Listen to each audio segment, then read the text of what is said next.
దేవనామానికి మహిమ కలుగునుగాక.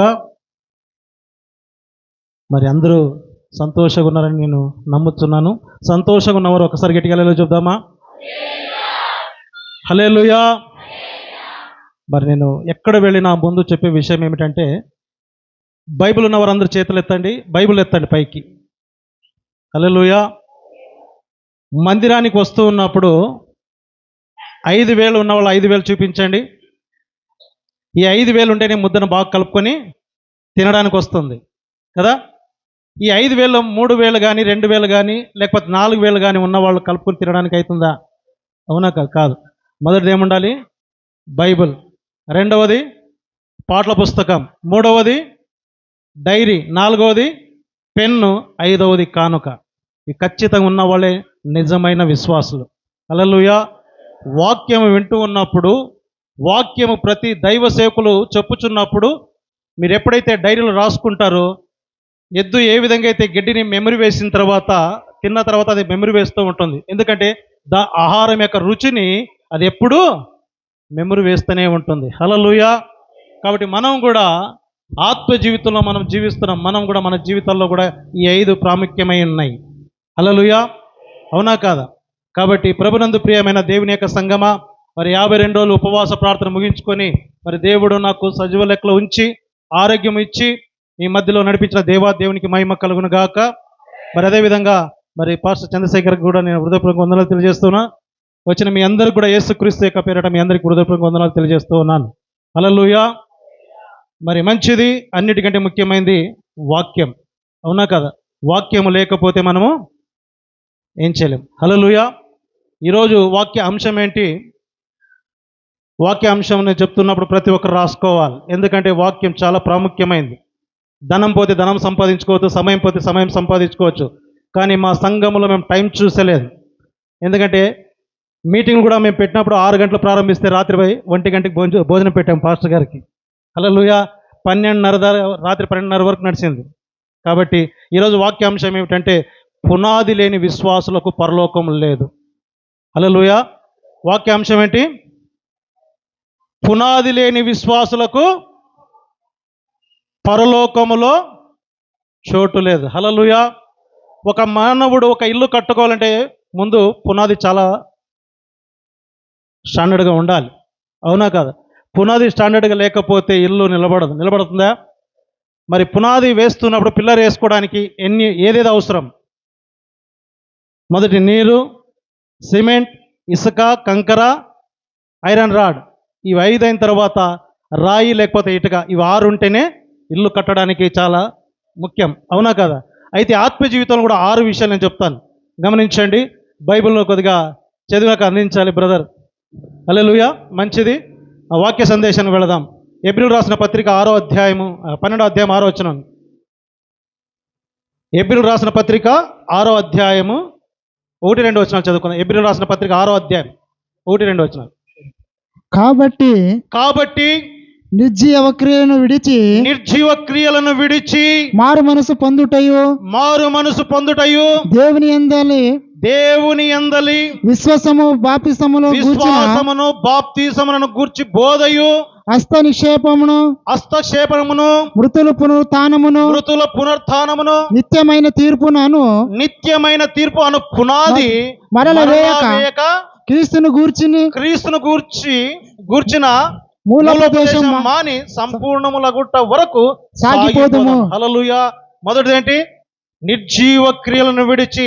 నంబర్ 1, నిర్జీవ క్రియలను విడిచి మారు మనసు పొందుట. మొదటిది ఏంటి? నిర్జీవ క్రియలను విడిచి మారు మనసు పొందుట. రెండవది దేవుని యందు విశ్వాసం ఉంచుట. ఎవరెందు? దేవుని యందు విశ్వాసం ఉంచుట. మూడవది బాప్తిసము బోధ. మూడవది ఏంటి? బాప్తిసం గురించిన బోధ. నాలుగవది హస్తనక్షేపం అంటే అభిషేకం.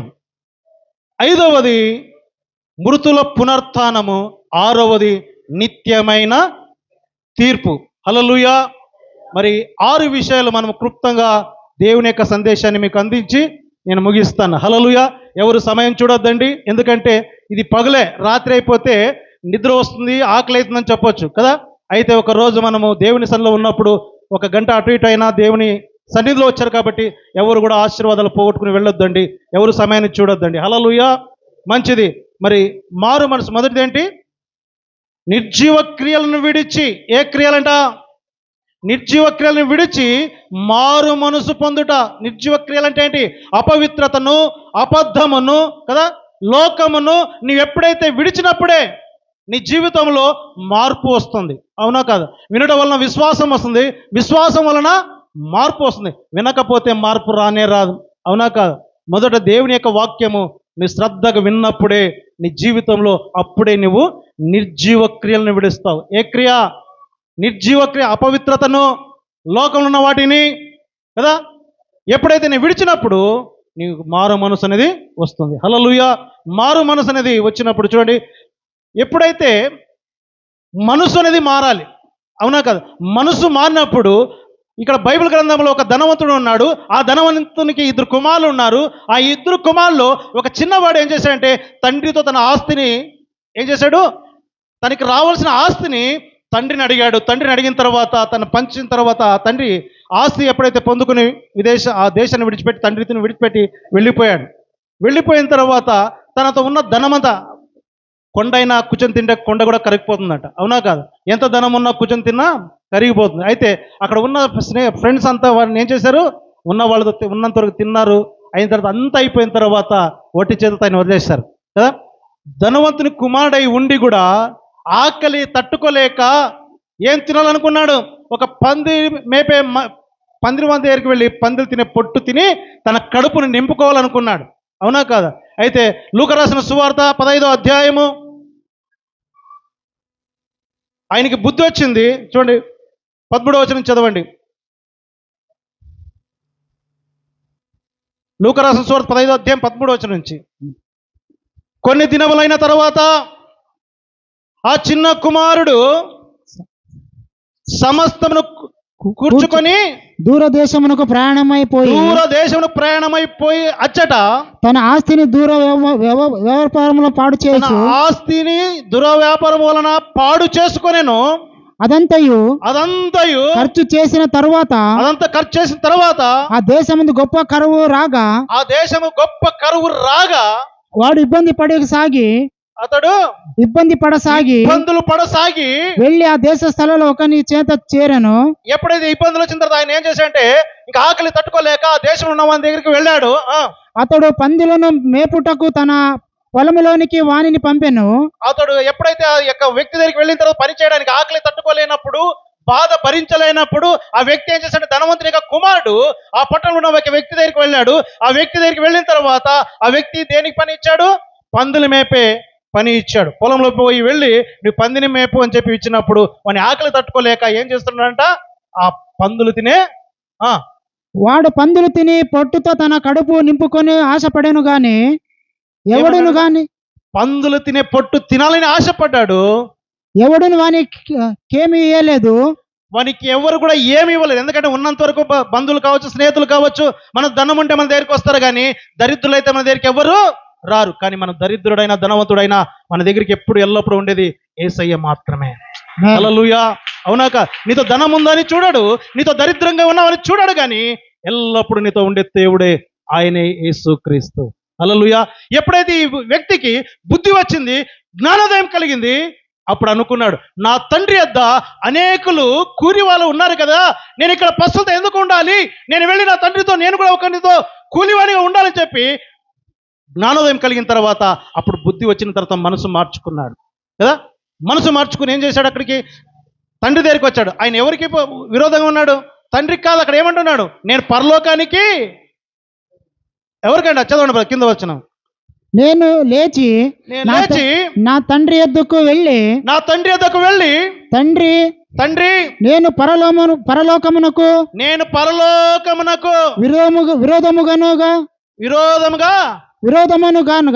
విరోధముగా ఉన్నాను. నీ ఎదుట పాపము చేసి తిని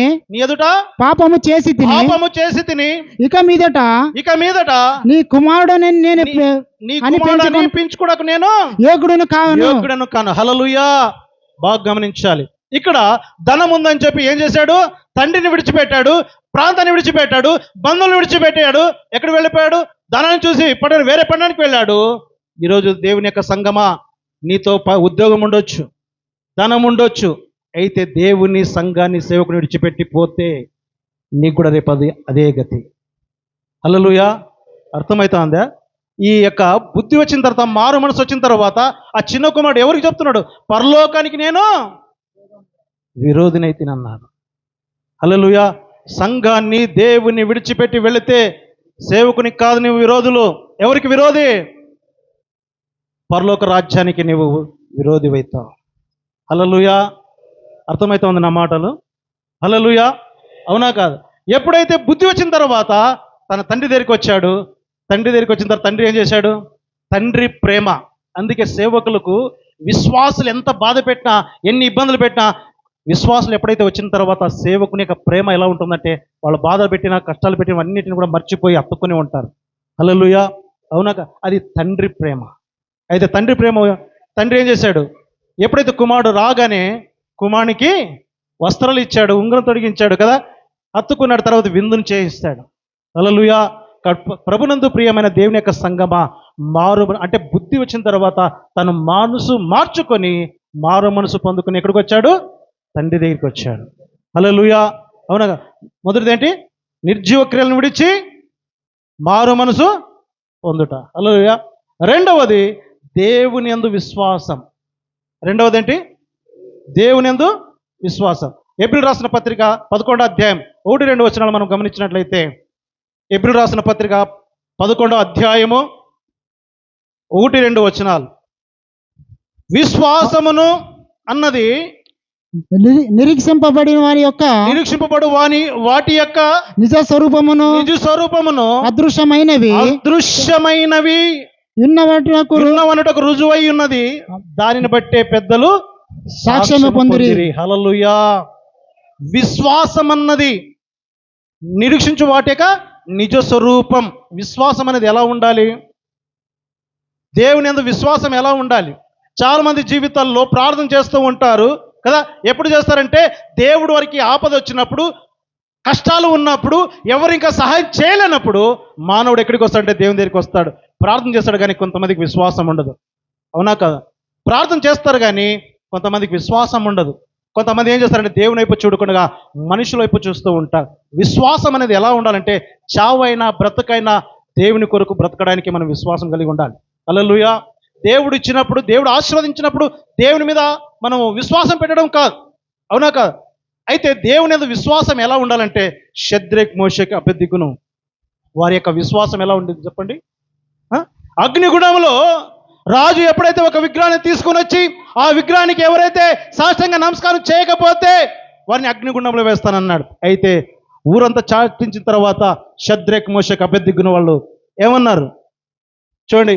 దానియేలు గ్రంథము వారి యొక్క విశ్వాసం ఎలా ఉన్నదో ఒకసారి మనం గమనించుదాం. దానియేలు గ్రంథం 3వ అధ్యాయము 16-18 వచనాలు. షద్రెకును మేషకును అబేద్నెగోను రాజుతో ఇలాగ చెప్పిరి, నెబుకద్నెజరు ఇందును గూర్చి నీకు ప్రత్యుత్తరం ఇవ్వాలని నాకు చింత లేదు. రాజు ఏమన్నాడు? రాజు దగ్గరికి ఎవరైతే విగ్రహానికి ఎవరైతే నమస్కరించకపోతే, దానికి సాగిల పడకపోతే వారిని అగ్నిగుండంలో వేస్తానని చెప్పినప్పుడు షద్రెక్, మోషేక్, అబేద్నెగోను ఏమంటున్నారు? వాళ్ళు రాజు దగ్గర చెప్తున్నారు. రాజా, నెబుకద్నెజరు దగ్గర వచ్చి ఏమంటారు? నీకు మేము ఉత్తరం ఇవ్వాల్సింది మాకు చింత లేదు. మేము దేవుడు మండుచున్న వేడి గల ఈ అగ్ని గుండంలో నుండి మమ్మల్ని తప్పించి రక్షించుటకు సమర్థుడు మరియు నీ వశము పడకుండా ఆయన మమ్మల్ని రక్షించును. ఒకవేళ ఆయన మమ్మల్ని రక్షించకపోయినా పర్వాలేదు. హల్లెలూయా. అది విశ్వాసం. హల్లెలూయా. విశ్వాసం అంటే ఎలా ఉండాలి? దేవుడు మనల్ని ప్రార్థించినప్పుడు అడిగినది మాత్రమే ఇస్తే దేవుడు అవుతాడా? ఇవ్వకపోతే దేవుడు కాడా? నీ విశ్వాసం ఎలా ఉండాలి? దేవుడు రక్షించినా రక్షించకపోయినా, దేవుడు సాయం చేసినా చేయకపోయినా షద్రెక్, మోషేక్, అబేద్నెగోను లాంటి విశ్వాసం ఉండాలి. హల్లెలూయా. ఏమన్నారు? రాజా, నీ వశమేమో పడడానికి దేవుడు వదలడు. దేవుడు అన్యాయస్తుడైన దేవుడు కాదు. అవునా కాదు? కాబట్టి ఏమన్నాడు? ఒకవేళ మా దేవుడు మమ్మల్ని రక్షించకపోయినా పర్వాలేదు. వాళ్ళ ప్రాణాలు ఎక్కడున్నాయి? అరుచేతుల్లో పెట్టుకుని రాజు దగ్గరికి వెళ్ళి రాజు ఎదుటి నిలబడి మాట్లాడుతూ ఉన్నారు. వాళ్ళ విశ్వాసం చూడండి, వాళ్ళ భక్తి చూడండి ఎలా ఉన్నది. అది విశ్వాసం అంటే. అవునా కాదు? ఆపదలు వచ్చినప్పుడు 60 మొక్కలు మొక్కడం కాదు. దేవుని సన్నిధికి వచ్చి ప్రార్థించినప్పుడు దేవుడి ప్రార్థన వినలేదని చెప్పి కొంతమంది దేవుని మందిరాన్ని విడిచిపెట్టి దేవుని సన్నిధిగా విడిచిపెట్టిపోయిన వాళ్ళు చాలామంది ఉన్నారు. అవునా కాదు? అది విశ్వాసం అంటారా? అది భక్తినా? దేవుడు ఒకవేళ ఈరోజు ఇలాగే మన దేవుడు పిలుచుకున్న దేవునికి స్తోత్రం, మనం సిద్ధపడి ఉండాలి. అది మన విశ్వాసం. హల్లెలూయా. అవునా కాదు? కాబట్టి అందుకే షద్రక్ మేషక్ అబేద్నెగోను ఏమన్నారు? రాజా, మా దేవుడు ఒకవేళ మమ్మల్ని రక్షించకపోయినా పర్వాలేదు, అయినా నీకు లోబడము, నీవు సృష్టించిన బొమ్మకు మేము నమస్కరించాను. ఈరోజు ఎవరైనా వచ్చి మనం బెదిరిస్తే ఏం చేస్తాం? షద్రక్ అబేద్నెగో వారి యొక్క విశ్వాసం కంటే మన విశ్వాసం ఎలాంటిది, మన భక్తి ఎలాంటిది? ఎవరైనా ఒకవేళ బంధువులు కావచ్చు, పక్కల వాళ్ళు కావచ్చు, ఏదైనా ఒకవేళ చేయాలని చెప్పి చేయకపోతే, యేసు ప్రభు నమ్ముకున్న కొత్తలో మేము కూడా నా దగ్గరికి వచ్చినప్పుడు ఈ పీర్ల పండుగ వచ్చినప్పుడు పులి వేషాలు వేస్తారు కదా. పులి వేషాలు వేసిన తర్వాత మా దగ్గరికి వచ్చారు. వచ్చిన తర్వాత వాళ్ళు ఆ పులి వేషం ఆడుతూ ఉన్నప్పుడు వాళ్ళకి డబ్బులు ఇవ్వకపోతే, వాళ్ళు డబ్బులు ఇస్తే వరకు వాళ్ళకి వెళ్ళరు. అవునాక? నేను దేవుని నమ్ముకున్న కొత్తలో మా ఇంటికి వచ్చారు వాళ్ళు. నేను అన్నాను, నేను యేసు ప్రభువుని నమ్ముకుని నేను పెట్టినట్టే వాళ్ళు అది పెద్ద ఎలాట్ అయిపోయింది, చివరికి అది పొలిటిషియన్ వరకు వెళ్ళిపోయింది. హల్లెలూయా. అయితే కూడా మన భక్తి, మన విశ్వాసం ఎలా ఉండాలంటే లోకానికి సాతానికి అవకాశం ఇవ్వకూడదు. అవునా కాదు? మరి అబ్రహాముకు లేక అబ్రహాంకు దేవుడు ఎన్ని సంవత్సరాలకి ఇచ్చాడు పిల్లలను? 75 సంవత్సరాల తర్వాత దేవుడు అబ్రహాంకి ఏమన్నాడు? అబ్రహాం ఇస్తానన్నాడు. అబ్రహాంని దేవుడు అడిగితే ఇస్తానన్నప్పుడు అబ్రహాం విశ్వాసంతో ఎదురు చూశాడు కదా. విశ్వాసంతో ఎదురు చూసినప్పుడు దేవుడు ఇవ్వడానికి ఆలస్యం ఎంతసేపు అవుతుందండి? దేవుడు అనుకుంటే ఒక క్షణం పట్టదు. అవునా కాదు? అయితే ఇస్తానని చెప్పి కూడా దేవుడు అబ్రహాంకి 25 సంవత్సరాలు పరీక్షించాడు. అంటే దేవుడు కొన్నిసార్లు మన నిరీక్షణ అనే మన ఓపికను, సహనాన్ని దేవుడు పరీక్షిస్తూ ఉంటాడు. అవునా కాదు? మన విశ్వాసాన్ని, మన భక్తిని కూడా దేవుడు పరీక్షిస్తాడు. అయితే అబ్రహాంకి ఎన్ని సంవత్సరాలు ఇచ్చాడు? 100 సంవత్సరాలు. అంటే చెప్పి దేవుడు మాట ఇచ్చి కూడా 20 సంవత్సరాలు పట్టింది దేవుడు ఇవ్వడానికి. అవునా? అంటే అబ్రహాం యొక్క విశ్వాసాన్ని దేవుడు పరీక్షించాడు. హల్లెలూయా. అవునా కాదు? మన విశ్వాసం కూడా ఎలా ఉండాలంటే షద్రక్ మేషక్ అబేద్నెగో కష్టాలు వచ్చినా, రోగం వచ్చినా, సమస్యలు వచ్చినా మనం దేవుని యందు విశ్వాసం ఉంచి ఉండాలి. హల్లెలూయా. అవునా కాదు? దేవుని యందు మనం ఎప్పుడైతే విశ్వాసం ఉంచుతామో అది మన పరలోకానికి మనము పునాది వేసుకుంటున్నామనే సత్యాన్ని మనం గ్రహించుకోవాలి. హల్లెలూయా. కాబట్టి ప్రభునందు ప్రియమైన దేవుని యొక్క సంగమా, మూడవది బాప్తిసం. మూడవది ఏంటి? మొదటిది నిర్జీవ క్రియలు విడుతు. నిర్జీవ క్రియలను విడిచి మారు మనసు పొందుట. ఎందుకంటే నేను మర్చిపోతున్నా, మీరు చెప్పాలి. ఎందుకంటే నేను చెప్పింది మీరు వినకపోతే, మీరు మీ మెమరీలో ఫీడ్ కాకపోతే నేను వచ్చి చెప్పిన వాక్యం కూడా వ్యర్థమవుతుంది. అవునా కాదు? హల్లెలూయా. రెండవది దేవుని విశ్వాసం. రెండవది దేవుని యందలి విశ్వాసం. మూడవది బాప్తిసం. మూడవది ఏంటి? బాప్తిసం. అవునా? బాప్తిసం అందరికీ తెలిసిందేలయ్యా, మేమందరూ తీసుకున్నాం అంటారా? హల్లెలూయా. బాప్తిసం ఎందుకు తీసుకున్నాం మనం? బాప్తిసం అంటే ఎందుకు తీసుకున్నాం మనం? అవునా కాదు? చెప్పాలి. రోమిలు రాసిన పత్రిక 6వ అధ్యాయము, రోమిలు రాసిన పత్రిక 6వ అధ్యాయం 5వ వచనం చదవండి. మరియు ఆయన మరణము యొక్క సాదృశ్యమందు ఆయనతో ఐక్యము గలవారమైన ఎడల ఆయన పునరుత్థానము యొక్క సాదృశ్యమందు ఆయనతో వారమై ఉందము, ఐక్యము గలవారమై ఉందము. హల్లెలూయా. ఐక్యత. బాప్తిసం అంటే దేవుని యందు విశ్వాసం ఉంచి, ఈరోజు బాప్తిసం పొందిన ప్రతి క్రైస్తవ జీవితాల్లో దేవునితో ఐక్యత లేదు. ఉందా? హల్లెలూయా.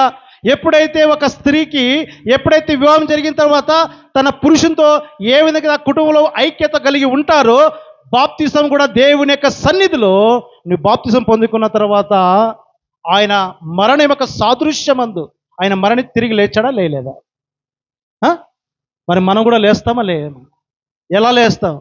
బాప్తిసం తీసుకొని మన ఇష్టానుసారంగా జీవించి మన ఇష్టం వచ్చిన మందిరానికి వెళ్ళి మన సమయం ఉన్నప్పుడు మందిరానికి వెళ్ళి సమయం ఉన్నప్పుడే వెళితే అది ఐక్యత అంటారా? ఎలా ఉండాలి? ఐక్యత అంటే ఏంటి?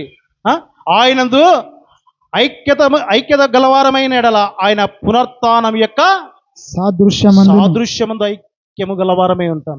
పునరుత్థానములో మనం మరణించిన, ఈ లోకం విడిచిపెట్టిపోయినా దేవునితో మనం ఐక్యత కలిగిన వారం, మనం పరలోకంలో ఉన్నవారం మనం. హల్లెలూయా. అందుకే మనము దేవుని యందు విశ్వాసం ఉంచాలి కదా, మనం మారు మనసు పొందాలి, విశ్వాసం ఉంచాలి, తర్వాత బాప్తిసం పొందుకోవాలి. ఎందుకంటే పరలోకానికి ఇది మనం పునాది వేసుకుంటూ ఉన్నాం. హల్లెలూయా. కాబట్టి 9వ వచనం చదవండి బ్రదర్. మనము క్రీస్తుతో కూడా చనిపోయిన ఎడల, అదే కింద 9వ వచనం, రోమా 6:9. ఇందాక చదివి మరణమునకు ఇకను ఆయన మీద ప్రభుత్వం లేదు ఎరిగి ఆయనతో కూడా జీవించుదామని నమ్ముకుచున్నాము. ఆయనతో కూడా మనము జీవించుచున్నామని నమ్ముచున్నాము. ఎలాగనగా ఆయన చనిపోవట చూడగా పాప విషయమై ఒక్క మారే చనిపోయిన గాని ఆయన జీవించుట చూడగా దేవుని విషయమే జీవించుచున్నాడు. దేవుని విషయంలో జీవించుచున్నాడు. అటువలే 9వ వచనం మనం క్రీస్తుతో కూడా,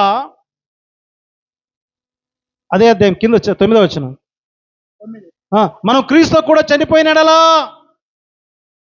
మృతులలో నుండి లేచిన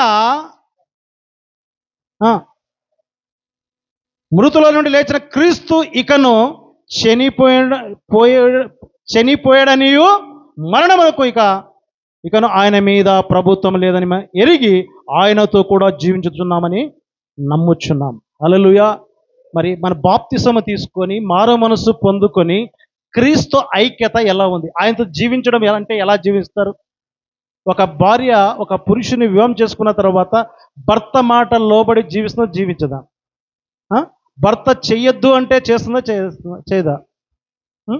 భర్తకు లోబడిన తర్వాత భర్త ఏ విధంగా అయితే ఐక్యత కలిగి జీవిస్తున్నప్పుడు భర్తకు ఏ విధంగా అయితే లోబడతారో క్రీస్తు కూడా మనము ఐక్యత కలిగి జీవించాలంటే దేవుని యొక్క వాక్యం ఆజ్ఞాతిక్రమమే పాపం. రహస్య పాపాలు చాలా మందికి తెలియదు. అవునా? కంటికి పాపాలు అంటే ఏంటి? విగ్రహాలను చేస్తే మేము పాపము కదా, దొంగతనం చేస్తే పాపం, వ్యభిచారం చేస్తే పాపం అంటారు. కానీ దేవుని యొక్క ఆజ్ఞాతిక్రమమే పాపం. అంటే దేవునితో ఐక్యత కలిగి మనం బాప్తిసం తీసుకుంటున్నప్పుడు ఐక్యత అనేది ఎలా ఉండాలి? ఆయనతో పునరుత్థానం పొందుకోవడానికి, మనం ఆయనతో చనిపోవడానికి కూడా ఆ విధంగా, ఏ విధంగా అయితే మన కొరకు, మన పాపాల కొరకై, మన శాపాల కొరకై ఆయన క్రీస్తు లోకాన్ని నరుడై వచ్చి ఆయన నరావతారం ధరించుకొని మన కొరకు మూకు మీద ఊంపించుకుని ముళ్ళ కిరీటం ధరించుకొని ఆయన ఏం చేశాడు? మన కొరకు రక్తాన్ని చిందించాడు. ఆ రక్తంతో కడగబడిన వారు మనం ఎలా ఉండాలి? ఎవరితో ఉండాలి ఐక్యత? లోకంలో ఉండాలనా? స్నేహితులతో ఉండాలనా? బంధువులతో ఉండాలనా? ఎక్కడ ఉండాలి? ఎప్పుడైతే మనం ప్రార్థన అన్నప్పుడు మన కుటుంబానికి ఎప్పుడైనా బంధువులుగా రావచ్చు, స్నేహితులు రావచ్చు. అయితే వాళ్ళు వచ్చిన తర్వాత దేవుని మందిరం కంటే మనము ప్రాముఖ్యత దేనికి ఇస్తాం? బంధువులకి ఇస్తూ ఉంటారు చాలామంది. మందిరానికి వెళుతున్న బంధువులు వచ్చిన వెంటనే ఏం చేస్తాం? దేవుని మందిరానికంటే బంధువులు వచ్చిన వారికి మంచు చెడ చూడడానికి మనము మందిరాన్ని ఎగ్గొట్టరా? హల్లెలూయా. అది ఐక్యత అంటామా? బంధువులు వచ్చినా, ప్రధానమంత్రి వచ్చినా మందిరానికి వెళుతున్నాం, నేను మందిరానికి వెళుతున్నాను, నీవు కూడా నాతో రా. అవునా? నేను క్రీస్తు ఐక్యత కలిగి జీవించడానికి నిర్ణయించుకున్నాను కాబట్టి, ఆయన ఎందుకు నేను బాప్తిసం పొందుకున్నాను కాబట్టి నేను ఆయన యొక్క సన్నిధిని, ఆయన సమయాన్ని నేను విడిచి జీవించలేను. హల్లెలూయా. అవునా? అది మనం ఐక్యత అంటే. బంధువులకి, స్నేహితులకి మన ప్రాధాన్యత ఇస్తే దేవునితో ఐక్యత అనేది ఉంటుందా? నువ్వు దేవునికి ఎక్కడ ఐక్యత జీవిస్తున్నావు? బంధువులు వచ్చిన బంధువులకే ప్రాధాన్యత ఇస్తున్నావు, బంధువులకే సమయం ఇస్తున్నావు, స్నేహితులకే సమయం ఇస్తున్నావు. కానీ దేవునికి ఐక్యత అనేది ఎక్కడ? ఆయన మన కొరకు ఏ విధంగా చనిపోయి మృత్యుంజయుడై తిరిగి లేచాడో మనం కూడా ఆయన ఎంతో తిరిగి లేస్తామనే విశ్వాసం, నమ్మకం మనకు ఉంది. అవునా కాదు? ఆ విశ్వాసం వల్లనే పరలోకానికి మనం పునాది వేసుకున్నవారు బాప్తిసం అనేది. హల్లెలూయా. ఆ బాప్తిసం పొందిన వారు క్రీస్తు ఐక్యత కలిగి ఉండాలి. ఎవరు వచ్చినా కూడా, అవునా కాదు? ఎన్ని ఉన్నా ఆదివారము దేవుని కంటే మందిరం కంటే ఏది ముఖ్యమైనది కానే కాదు. అది ఎంత పెద్ద ఫంక్షన్ ఉన్నా కూడా, ఏ పెద్ద పని ఉన్నా కూడా మొదటిగా మనం దేవునికి ప్రాధాన్యత ఇవ్వాలి. ఎందుకంటే దేవునికి నువ్వు ప్రాధాన్యత ఇస్తావు. ఎందుకంటే మందిరానికి వస్తూ ఉన్నప్పుడు నీవు వచ్చి మందిరానికి వస్తున్న నీ వలన ఎవరి ఏదో బాగుపడతారని కాదు, నీ జీవితాన్ని నీవు సరి చేసుకోవడానికి దేవుని సన్నిధికి వస్తూ ఉన్నావు. నిన్ను నువ్వే సరి చేసుకొని దేవునితో ఐక్యత కలిగి పరలోకంలో పునాది వేసుకోవడానికి నీవు వస్తూ ఉన్నావు. హల్లెలూయా. అందుకే క్రీస్తు నీవు ఐక్యత కలిగి జీవించడానికి నీవు బాప్తిసం పొందినావు. ఆ బాప్తిసం అనేది నువ్వు ఎప్పుడు కూడా దేవుని యొక్క ఆజ్ఞను అతిక్రమించకూడదు. హల్లెలూయా. అది ఐక్యత. చావుకైనా ఒకవేళ మా జీవితంలో నేను మా కుటుంబంలో నా పిల్లలకు కూడా అదే చెప్తా ఉంటాను. ఒకవేళ దేవుడు నన్ను ఆదివారం పిలుచుకున్నా, ఆయన పిలుచుకున్నా కూడా మందిరం ఆరాధన మాత్రమే నిలబెట్టొద్దండి అంటాను. నన్ను ఇంట్లో పెట్టేసి తలుపు వేసి మీరు వెళ్ళి ఆరాధన చేసిరండి అంటాను. హల్లెలూయా. అది మన విశ్వాసం, మన భక్తి కలిగి ఉండాలి. హల్లెలూయా. అందుకే దేవునితో మనం బాప్తిజం తీసుకున్న తర్వాత మన ఐక్యత అనేది ఎలా ఉండాలంటే, మనం క్రీస్తును విడిచి లోకానికి మనం ప్రాధాన్యత ఇవ్వకూడదు. దేవుడైన తర్వాత ఏదైనా కానీ, అవునా కాదు? భర్త చెప్పిన మాట కంటే వేరే వాళ్ళ మాట మనం వింటామా? భార్య చెప్పిన మాట కంటే వేరే వాళ్ళ మాట మనం వినాం కదా, అవునా కదా? వాళ్ళ మాటకి మన ప్రాధాన్యత ఏ విధంగా అయితే ఇస్తామో, క్రీస్తు కూడా ఐక్యతని పొందుకున్నప్పుడు, బాప్తిజం పొందుకున్నప్పుడు, పరలోకాన్ని పునాది వేస్తూ ఉన్నప్పుడు నీ జీవితంలో మరి ఎలా ఉండాలి? ఐక్యత అనేది సత్యాన్ని మనం గ్రహించుకోవాలి. హల్లెలూయా. అపోస్తలుల కార్యం 9వ అధ్యాయము 15వ వచనాన్ని ఒక్కసారి గమనించినట్లయితే, ఇక్కడ సౌలు కూడా, అపోస్తలుల కార్యం 9వ అధ్యాయము 15వ వచనం. మీరు అపోస్తలుల కార్యం 9వ అధ్యాయం 15 వచనం. 9వ అధ్యాయం 15వ వచనం. అందుకు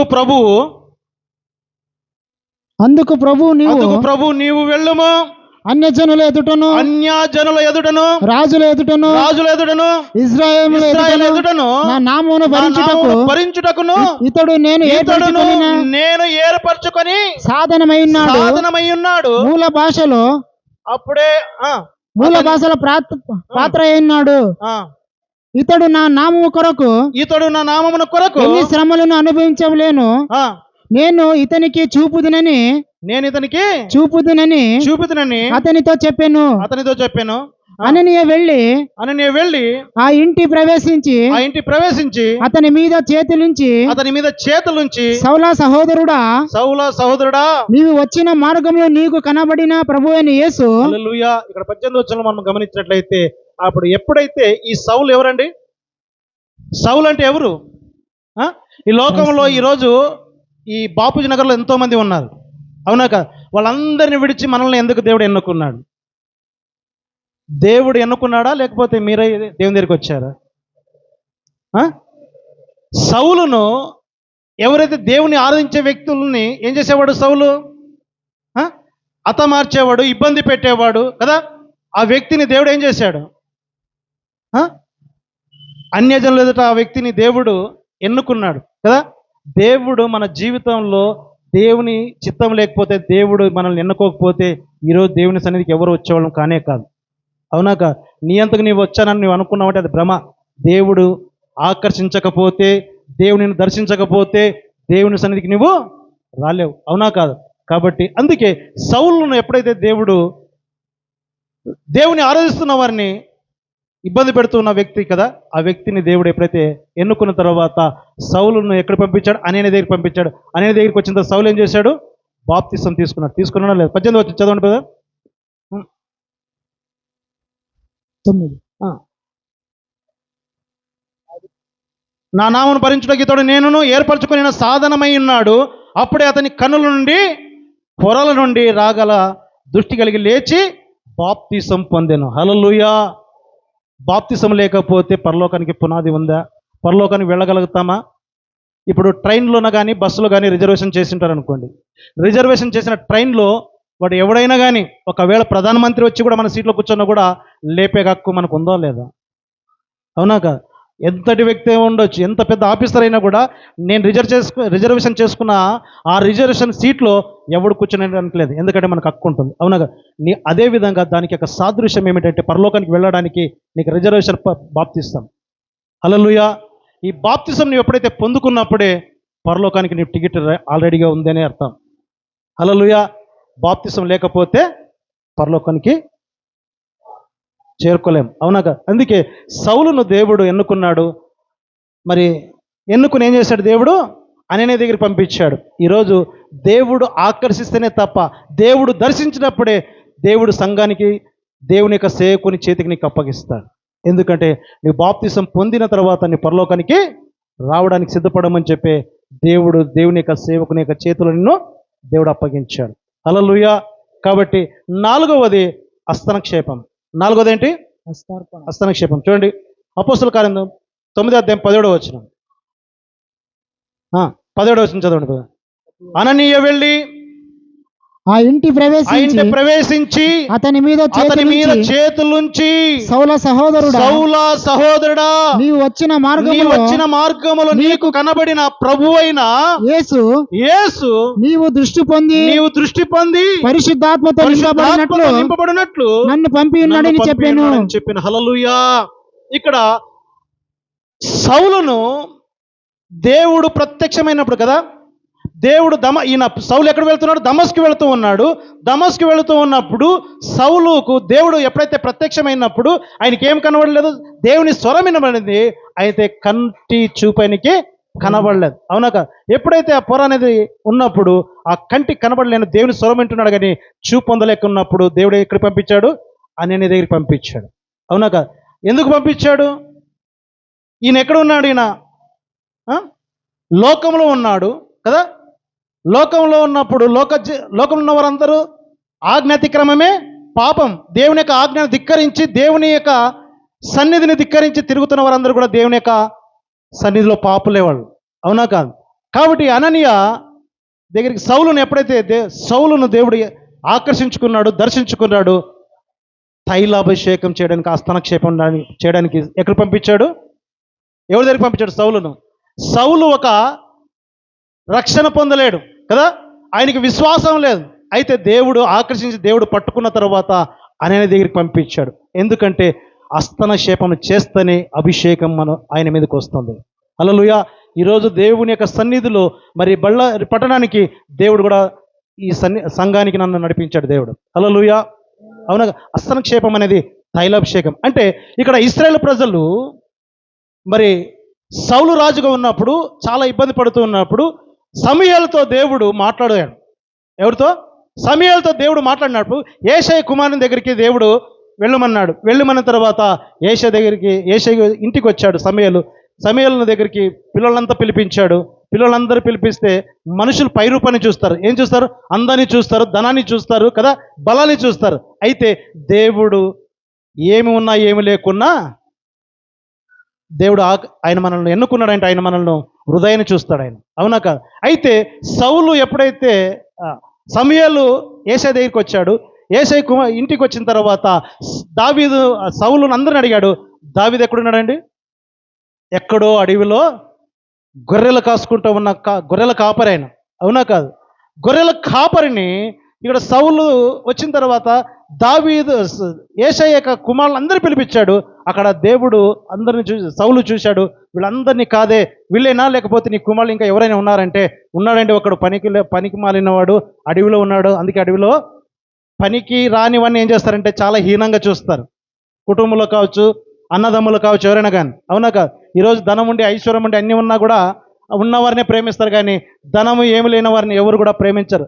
బలహీనంగా చూస్తారు, చిన్న చూపు చూస్తారు. అయితే దేవుడు అలాంటి వారిని ఎన్నుకుంటాడు. ఈ లోకంలో మనందరినీ కూడా ఈరోజు లోకంలో అందరూ కూడా చిన్న చూపు చూసి ఉండొచ్చేమో, కానీ బంధువులు చిన్న చూపు చూసి ఉండొచ్చేమో. యేసుప్రభుని అంగీకరించిన తర్వాత, యేసుప్రభుని మనం నమ్ముకున్న తర్వాత చాలామంది ఈరోజు లోకంలో చాలామంది మనం చిన్న చూపుగా చూసి ఉండొచ్చు.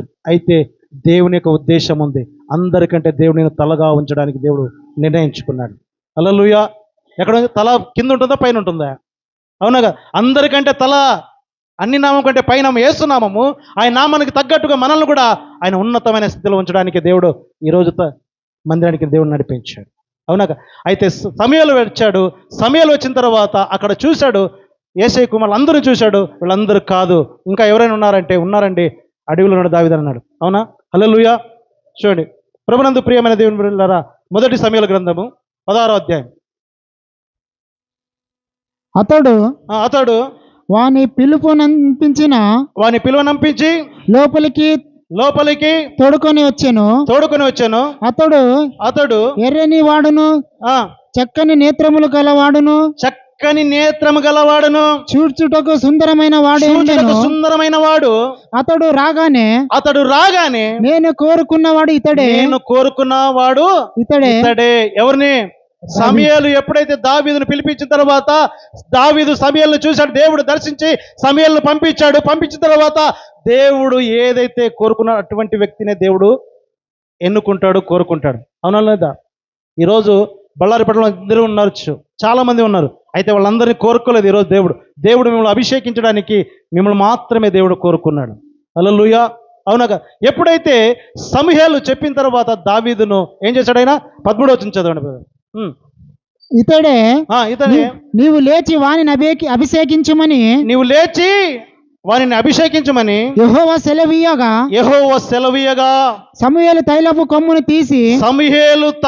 కొమ్మును తీసుకొని వాని సహోదరుల ఎదుట వానికి అభిషేకము చేశాను. హల్లెలూయా. అభిషేకం అంటే, తైలాభిషేకం అంటే కొంతమందికి చాలా నిర్లక్ష్యంగా ఉండదు, తెలియదు. ఇందాక సేవకులు చెప్పారు ఏమని? అభిషేకించబడిన వారు దరిద్రం పోతుంది కదా, వ్యాధులు పోతాయి, అప్పులు సమస్యలు కూడా పోతాయి. నమ్ముట నీ వలనైతే నమ్మువానికి సమస్తము సాధ్యం. నీ నమ్మకం ఉండాలి, విశ్వాసం ఉంచాలి. అవునగా? దావీదును దేవుడు అడవిలో ఉన్న గొర్రెల కాపరిగా ఉన్న వ్యక్తిని దేవుడు సౌలును పంపించాడు. పంపించిన సౌలు వచ్చాడు. వచ్చిన తర్వాత దావీదును సౌలు అభిషేకించిన తర్వాత దావీదు ఎక్కడున్నాడండి? దావీదు స్థితి ఏమైంది? దావీదు గొర్రెల కాపరి. ఆ కాపరిని దేవుడు ఏం చేశాడు? సింహాసనం ఎక్కించి రాజుగా నియమించుకున్నాడు. హల్లెలూయా. ఈరోజు నమ్మినట్లయితే దేవుని యొక్క అభిషేకం నీ మీద వచ్చిన తర్వాత ఈరోజు నీ స్థితిగతిని దేవుడు మారుస్తాడు. హల్లెలూయా. నమ్ముట నీ వలనైతే, విశ్వాసం నీ ఉంచినట్లయితే దేవుడు నీ బ్రతుకును మార్చగలుగుతాడు. మరి దావీదు జీవితాన్ని మార్చలేదా? దావీదుని దేవుడు మార్చలేదా? అభిషేకించలేదా? అభిషేకించిన తన స్థితిగతిని మార్చాడు. ఒక గొర్రెల కాపరిని సింహాసనం ఎక్కించి రాజుగా దేవుడు నియమించుకున్నాడు. ఈరోజు దరిద్రంలో ఉన్నావా? దీనస్థితిలో ఉన్నావా? అప్పులో ఉన్నావా? సమస్యలో ఉన్నావా? దేవుని యొక్క అభిషేకం నీ మీద వచ్చినప్పుడు నీ స్థితిగతిని దేవుడు మారుస్తాడు. హల్లెలూయా. అవునా కాదా? దావీదును సింహాసనం మీద ఎక్కించలేదా? దేవుడు పక్షపాతి కాదండి. దేవుని యందు విశ్వాసం ఉంచిన వారిని, నమ్మున్న వారిని దేవుడు ఎప్పుడు కూడా ఆయన తలగా ఉంచాడు, కానీ తోక ఉంచనే ఉంచాడు. హల్లెలూయా. నా జీవితంలో నేను కూడా బళ్ళారిపట్నం నుంచి వెళ్ళిపోయిన తర్వాత నా చిన్న సాక్ష్యం చెప్తాను. ఎందుకంటే నా సాక్ష్యం చెప్పాలంటే 3 గంటలు 4 గంటలని తక్కువనే. హల్లెలూయా. నేను ఆ పట్టణానికి దేవుడు నన్ను నడిపించిన తర్వాత దేవుడు దర్శనం ద్వారా నేను వెళ్ళాను. పట్టణం విడిచిపెట్టి నేను ఒక గ్రామానికి వెళ్ళాను. దేవుడు దర్శనం చూపించిన తర్వాత ఆ గ్రామానికి వెళ్ళిన తర్వాత 14 రోజులు ₹2 బొరుగులు మధ్యాహ్నం తింటే మరుసటి రోజు ₹2 బొరుగులే తినాలి నేను. ఎవరు నాకు సాయం చేసేవాళ్ళు లేరు, ఎవరు నన్ను ఆదరించేవాళ్ళు లేరు, ఎవరు నాకు కానుకలు ఇచ్చేవాళ్ళు లేరు. కానీ దేవుడు నన్ను నడిపించాడు. దేవుడు నడిపించిన తర్వాత 14 రోజు నా కళ్ళు తిరుగుతూ ఉన్నప్పుడు నాకు చక్కర వస్తుంది. నేను ప్రార్థన చేసేకి వెళ్ళి ప్రార్థనలో కూర్చున్నాను. ఒకటే అడిగాను దేవుని, ప్రభువా, నన్ను నువ్వు పిలిచిన నిజమైతే నీవు నిన్న నేడు ఏకరీతిని మారని దేవుడు కదా, మరవని దేవుడు నీవు కాదు కదా. అయితే మరి సౌలుకు పంపించిన దేవుడు నాకు కూడా ఏలియాకు పంపించిన దేవుడు ఆహారము నాకు కూడా నువ్వు ఈరోజు ఖచ్చితంగా కావాలని అడిగాను. నేను ప్రార్థన చేస్తూ ఉన్నప్పుడు ఇంకా 20 నిమిషాలు ఇంకా ప్రార్థన ముగింపు మునిపే ఏలియాకి ఏదైతే పంపించాడో దేవుడు వేడివేడిగా చికెన్ చపాతి తీసుకుని వచ్చారు. ఒక సిస్టర్, ఆమె అన్నురాలు, ఆమె చేసిన తర్వాత తీసుకుని వచ్చి నేను ఇంకా ప్రార్థన పిల్లల్ని అడిగితే ప్రార్థనలో అంటే అమ్మాయి బయటే ఉంది, అలాగే పట్టుకొని ఉంది. ఎందుకంటే దేవుడు నన్ను ఒకటే అడిగాను, ప్రభా, నన్ను సేవకు పిలిచింది నిజమైతే ఏలేకి ఏదైతే ఇచ్చావు ఈరోజు నాకు కూడా ఇచ్చినప్పుడే నా జీవితంలో నిజంగా నన్ను దేవుడు పిలిచాడు, నాకు తోడున్నాడని చెప్పి నేను నమ్మాలి కదా ప్రభు అని చెప్పి నేను ప్రార్థన చేశాను. ప్రార్థన చేసిన తర్వాత దేవుడు ఏలేకి ఇచ్చిన దేవుడు అదే రొట్టె మాంసం నాకు దేవుడు పంపించాడు. హల్లెలూయా. అంతేకాదు, ఎప్పుడైతే ఆ పంపించిన తర్వాత ఆ ప్రాంతంలో 2005లో అప్పుడు వర్షాలు లేక కరువు ఉంటే మా ప్రాంతంలో ఏం చేస్తారంటే ఆ నదిలో నుంచి నీళ్లు తీసుకుని వచ్చి ఊర్లో ఉన్న విగ్రహాలు, గుళ్ళన్నింటినీ కూడా ఆ నది నీళ్ళతో తీసుకుని వచ్చి విగ్రహాలు కడుగుతారు. కడిగిన తర్వాత ఒక ఎద్దును ఉదయం నుంచి సాయంత్రం దాకా పస్తులతో పెడతారు. పస్తులతో పెట్టిన తర్వాత వాళ్ళు ఏం చేస్తారు, సాయంత్రము ఆ యొక్క ఎద్దును పారిస్తారు. పారిసిన తర్వాత వర్షము వాళ్ళకి వస్తుందని వాళ్ళకి నమ్మకం. పూర్వులు ఎప్పుడో చేశారో అలా జరిగాయని చెప్పి వాళ్ళకి నమ్మకం. అది జరిగాయి కూడా. అయితే ఆ రోజు దేవుడు నాలో మండుతోంది. దేవుని యొక్క ఆత్మ రగులుతూ ఉంది. నేను దేవుడు నన్ను పంపించాడు కదా, ఇక్కడ నిజ దేవుడు సత్యదేవుడు అని నేను చూపించాలని చెప్పి అక్కడ ఆ ప్రాంతంలో నేను వెళ్ళిన తర్వాత అక్కడ అందరూ పూజ చేస్తున్నారు. అందరూ ఇంటింటికి పోయి కాయలు కొట్టుతున్నారు. నేను ఒకటే అన్నాను, వర్షం రాదని. అందరూ ఏమన్నారంటే తిక్కోడా పిచ్చోడా అన్నారు. అలా ఎందుకంటే పులిపీట మీద నిలబడి నేను సత్యమే చెప్తూ ఉన్నాను. అప్పుడు ఏం చేశారంటే వాళ్ళు పందెం సవాల్ కట్టారు నాతో. ఒకవేళ వర్షం వచ్చిందంటే సగం గుండు కొట్టి నేను ఊరి మధ్యలో కట్టేస్తామన్నారు. రైట్ అన్నాను. కొంతమంది వచ్చి ఒకవేళ వర్షం వచ్చిందంటే బట్టలు పిన్ని నేను ఊరిలో నుంచి తన్ని తరుముతామన్నారు. రైట్ అన్నాను.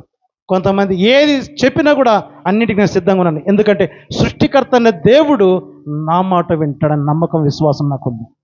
ఎందుకంటే దావీదును అభిషేకించిన రాజుగా నియమించడానికి దేవుడు పంపించాడు. మరి దేవుడు ఎక్కడో సిటీలో ఉన్నవని నన్ను మరి పల్లెటూరికి తీసుకుని వచ్చి అక్కడ పడేసిన దేవుడు ఉన్నాడా లేదు రుజుపరచాలా, పరచకూడదా? హల్లెలూయా. అయిన తర్వాత భయంకరమైన మాడం. ఆ మాడమైనప్పుడు కూడా అందరూ భయపడతారు. పిచ్చోడేమరా, నీకు అన్ని తన్నులు తినాలని నీకు అంత కోరిక ఉందా? భయంకరంగా మాడం ఉంది, నువ్వేమి పిచ్చిగా మాట్లాడుతావు అని చెప్పి కొంతమంది పెద్దోళ్ళు కూడా నా మీద ప్రేమ ఉండి వాళ్ళు మాట్లాడుతూ ఉన్నారు. నీ తన్నులు తినొద్దు తప్ప ఎందుకు నీవు మూర్ఖంగా మాట్లాడుతూ ఉన్నావు అంటే నేను ఒకటే అన్నా, నా దేవుడు నా మాటే వింటాడు. హల్లెలూయా. చినుకలు ప్రారంభమైంది. 6 గంటలైంది సాయంత్రము. చినుకలు ప్రారంభమైంది. వాళ్ళ ఎదుట నేను ప్రార్థన చేశాను. ప్రభువా, ఏలియా ప్రార్థించిన 3.5 సంవత్సరం వర్షాన్ని ఆపావు. ఈరోజు నేను కూడా ప్రార్థిస్తూ ఉన్నాను. నీ మహిమ కొరకు నేను ప్రార్థన చేసిన వెంటనే వాళ్ళ ఎదురుగా వర్షం ఆగిపోయింది. వర్షం ఆగిపోయిన తర్వాత అప్పుడు వాళ్ళు ఏమన్నారంటే రాత్రి 10 గంటలకు వస్తుంది అంటారు కదా. ఈరోజు రాత్రి మీకు 4 గంటలు మీరు టైం చెప్తున్నారు. నేను మీకు 2 రోజులు టైం ఇస్తానన్నాను. మొదటి రోజు అయిపోయింది, 2 రోజులు అయిపోయింది, 3 రోజులు అయిపోయింది, 4 రోజులు అయిపోయింది, 5 రోజులు అయిపోయింది, 6 రోజులు అయిపోయింది. వర్షాలు రాలే. ఆ ప్రాంతంలో అందరూ ఏమైపోయినారంటే అక్కడ ప్రార్థన అనేది తెలీదు. కానీ ఆ చుట్టుపక్కల పల్లెటూరులో పొలాలకు వెళ్ళే వాళ్ళు కూడా వాళ్ళంతా ఏమంటున్నారంటే ఆయన ఏదో మంత్రం చేశాడు, వర్షం రాకుండా ఆగిపోయింది అన్నారు. అలా చెబుతూ ఏమైపోయిందంటే ఊరు పాకిపోయింది, పక్కూరులోకి కూడా వెళ్ళిపోయింది ఆ మాట. అయిన తర్వాత ఆదివారం ఒకరోజు నేను ప్రార్థన ముగిస్తూ ఉన్నప్పుడు, ఆరాధన ముగించేటప్పుడు నేను ప్రార్థన చేయాలి. నేను దేవునితో అడిగాను, ప్రభా ఈరోజు నేను వర్షం కొరకు నేను ప్రార్థన చేస్తాను, మరి 2 వ్యక్తులు నాకు సాక్ష్యం కావాలి. ఈ ప్రాంతంలో ఉన్న వ్యక్తులు నువ్వు 2 ప్రార్థించు, వాళ్ళ ఎదుట నేను ప్రార్థన చేస్తాను అన్నాను. వాళ్ళు పొలానికి వెళుతున్నప్పుడు వెళుతూ వచ్చి మందిరానికి కూర్చున్నారు. కూర్చున్న తర్వాత వాళ్ళ ఎదుట నేను ప్రార్థన చేశాను వర్షం కొరకు ప్రార్థన చేసి వాళ్ళు ఏం చేశారంటే ఆ రోజు వర్షం కొరకు ఆయన ప్రార్థన చేసి వర్షం ఆగిపోయింది. ఈరోజు ప్రార్థన చేశాడు, వర్షం వస్తుందో లేదో చూడాలన్నారు అని వాళ్ళిద్దరు విన్న వాళ్ళు మాత్రం ఊరికే ఉండలేకపోయారు. ఏం చేశారంటే వాళ్ళు వెళుతూ పొలాల్లో ఉన్న వారికి, జనాల్లో ఊర్లో ఉన్న వాళ్ళకి అంతా చెప్పుకుంటూ వెళ్ళిపోయారు. వాళ్ళు వెళ్ళిపోయిన తర్వాత దేవుడు సాయంత్రం 6 గంటలకు స్టార్ట్ అయింది వర్షం. హల్లెలూయా. 6 గంటలకు వర్షం స్టార్ట్ అయింది, 10 గంటల వరకు వర్షం ఆగలే. హల్లెలూయా. ఆ యొక్క దేవుడు కార్యాలు చేసినందుకు 3 సంవత్సరాలు మార్యం గుడిని బంద్ చేసి మహాసభలు స్టే చేసి దేవుడు జరిగించాడు. ఎన్ని సంవత్సరాలు? మార్యం గుడిని బంద్ చేసేసి దాని ముందనే గుడి మీదనే స్టే చేశాం మేము. దేవుడు ఎందుకంటే ఆ ప్రాంతంలో ప్రతి ఒక్కరికి భయం పుట్టింది. ఆయన ప్రార్థన చేసి ఏదైనా చేయగలుగుతాడు దేవుడు అని చెప్పి. హల్లెలూయా. రాత్రి 12 అయినా, 1 అయినా, 2 అయినా, 3 అయినా నన్ను అక్కడ పనుకున్న వాళ్ళు లేపించుకుని పోయి వాళ్ళు ప్రార్థన చేయించుకునే వాళ్ళు ఎంతోమంది ఆ ప్రాంతం అంతటిని. అలా దేవుడు చెప్పిన తర్వాత 12 సంవత్సరాలు ఆగకుండా ఆ గ్రామంలో మహాసభలు జరిగాయి. హల్లెలూయా. ఎందుకంటే దేవుడు మనల్ని అభిషేకిస్తే మన స్థితిని, మన పరిస్థితిని దేవుడు మారుస్తాడు. హల్లెలూయా. దావీదును గొర్రెల కాపరి అడవిలో ఉన్న వ్యక్తిని దేవుడు పిలిచాడు. పిలిచిన తర్వాత దావీదుని ఏం చేశాడు? రాజుగా నియమించాడు. ఈరోజు నీ దీన స్థితిలో దరిద్రంగా ఉన్నా కూడా దేవుడు నీ స్థితిని, నీ పరిస్థితిని దేవుడు మారుస్తాడు. నేను నమ్మినట్లయితే దావీదును మార్చిన దేవుడు నిన్ను నన్ను కూడా మార్చగలుగుతాడు. 2 రూపాయలు బొరుగులు తినే వ్యక్తిని, 5 రూపాయల ఆటోకి ఇచ్చేకి లేని వ్యక్తిని దేవుడు నాకు ఒక ఉన్నతమైన కారు ఇచ్చాడు దేవుడు. హల్లెలూయా. ఎందుకంటే దేవుడు అభిషేకిస్తే మన స్థితిగతులే మారుతాయి, మన పరిస్థితులే మారుతాయి. అందుకే ఆ యొక్క విశ్వాసం ద్వారా 2009 నుండి 16 సంవత్సరాలు ఉపవాస ప్రార్థన చేస్తూనే ఉన్నాం. మేము ఆ రుచి మేము చూసాం. ఆ యొక్క దేవుని యొక్క కృపను మేము పొందుకున్నాం. కాబట్టి ఆ రుచి మేము చూసిన తర్వాత దేవుడు మమ్మల్ని అభిషేకించిన తర్వాత మమ్మల్ని కూడా ఇతరులకు కూడా అభిషేకించడానికి, దేవుడు దీవించడానికి దేవుడు నిలబెట్టాడు. హల్లెలూయా. కాబట్టి ప్రభునందు ప్రియమైన దేవుని యొక్క సంగమా, అందుకే హస్తనక్షేపం అనేది ఉండాలి మనకి. ఏముండాలి? దావీదును అభిషేకించిన దేవుడు మనల్ని కూడా అభిషేకించాలి. ఐదవది మృతుల పునరుత్థానం. ఎందుకంటే సమయం లేదు కాబట్టి త్వరగా ముగిస్తాను. ఐదవది ఏంటి? మృతుల పునరుత్థానం. మత్తయి రాసిన సువార్త 25వ అధ్యాయము 46వ వచనం. మత్తయి రాసిన సువార్త 25వ అధ్యాయము 46వ వచనం. వీరు నిత్య శిక్షకును నిత్య శిక్షను నీతిమంతులు నిత్య జీవమునకు నిత్య పోదురు. జీవమునకు పోవుదురు. హల్లెలూయా. మృతుల యొక్క పునరుత్థానం ఎక్కడంట? వీరు నిత్య శిక్షను నీతిమంతులు శిక్ష పొందుకోరంట. నమ్ముట నీ వల్ల నమ్మవానికి సమస్తం సాధ్యం. అవునా కదా? నమ్మి రక్షణ పొందినవాడు నిత్యజీవం పొందుకోవడం. నమ్మని వానికి ఏముంది? నమ్మని వానికి ఏముంది?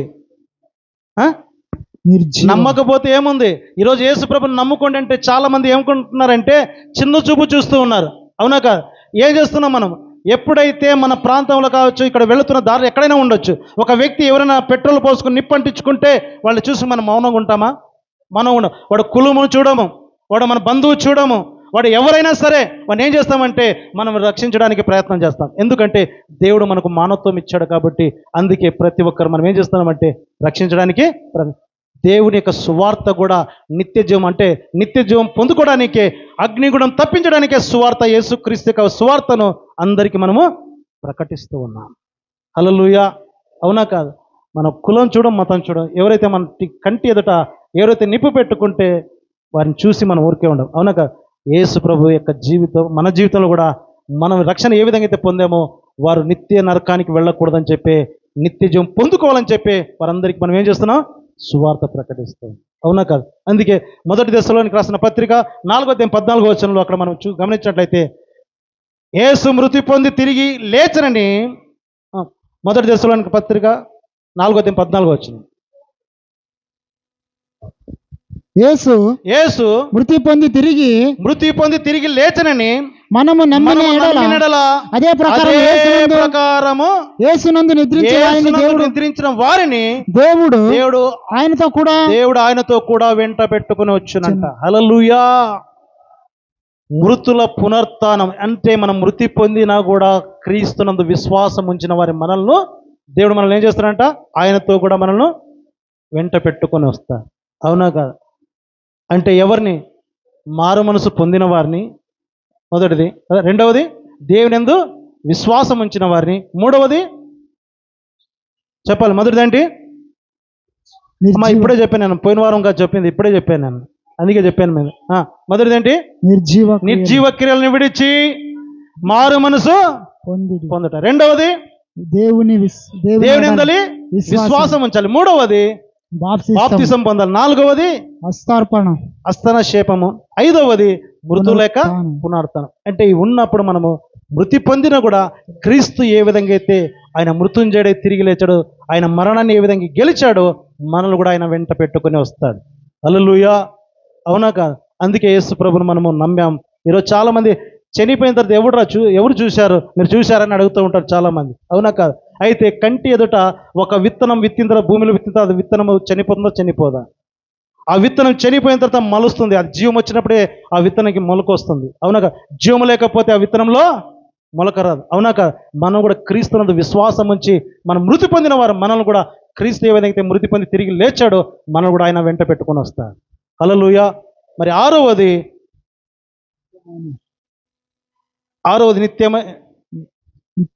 ఏంటి? నిత్యమైన తీర్పు కదా.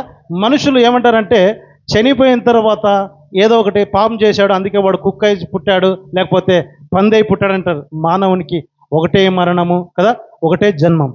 అవునా కాదు? అందుకే ప్రభునందు ప్రియమైన దేవుని యొక్క సంగమ, ఎప్పుడు రాసిన పత్రిక 9:27 వచనం, మనుషులు ఒక్కసారి మృతి పొందవలనని నియమింపబడేను, ఆ తర్వాత తీర్పు జరుగునంట. మానవునికి 2 జన్మలు, ఒకటి ఆత్మ జన్మ, రెండవది శరీర జన్మ. అయితే శరీర జన్మ జన్మించిన తర్వాత ఆత్మ జన్మ పొందకపోతే వాడు ఎక్కడ పోతాడు?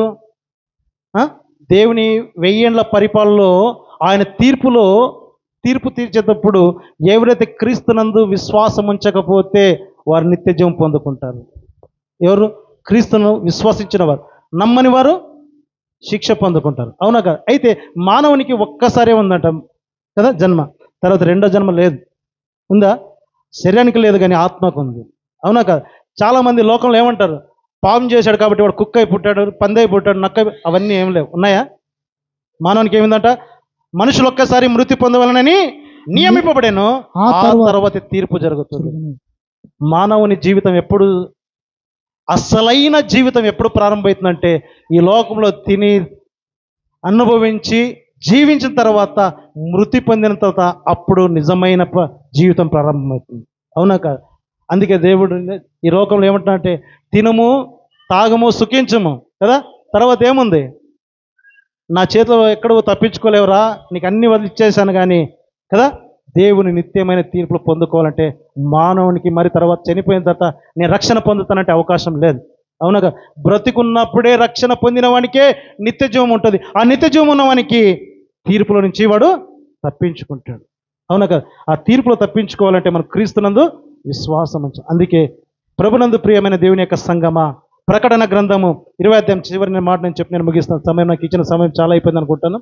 సరే, ప్రకటన గ్రంథం 20వ అధ్యాయం 12వ వచనం నుంచి ఒకసారి మనం ధ్యానించుకున్నట్లయితే, మరియు గొప్పవారేమి కొద్దివారేమి మృతులైన వారందరూ ఆ సింహాసనం ఎదుట నిలబడి ఉండుట చూచి తిని అప్పుడు గ్రంథములు విప్పబడెను మరియు జీవగ్రంథము వేరొక గ్రంథము విప్పబడెను. ఆ గ్రంథములు యందు వ్రాయబడిన వాటిని బట్టి తన క్రియల చొప్పున మృతులు తీర్పు పొందిరి.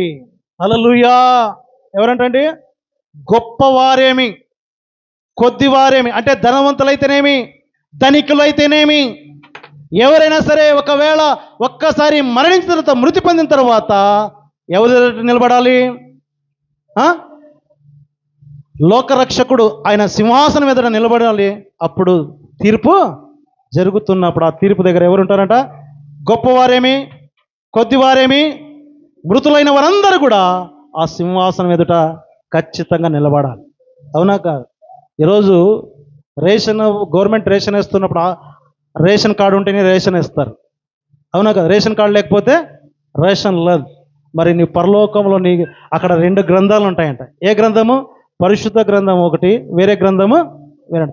ఆ గ్రంథములో పేరు లేకపోతే రక్షణ పొందావు, బాప్తిజం తీసుకున్నావు, విశ్వాసం ఉంచావు, అభిషేకం చేయించుకున్నావు కదా, దేవుని యొక్క ఆజ్ఞ అతిక్రమమే పాపం. ఆ పాపం అంటే మొబైల్ నంబర్ 10 ఉన్నాయనుకోండి, ఆ 10లో ఒక నంబర్ లేకపోతే ఎవరికైనా కాల్ కనెక్ట్ అవుతుందా?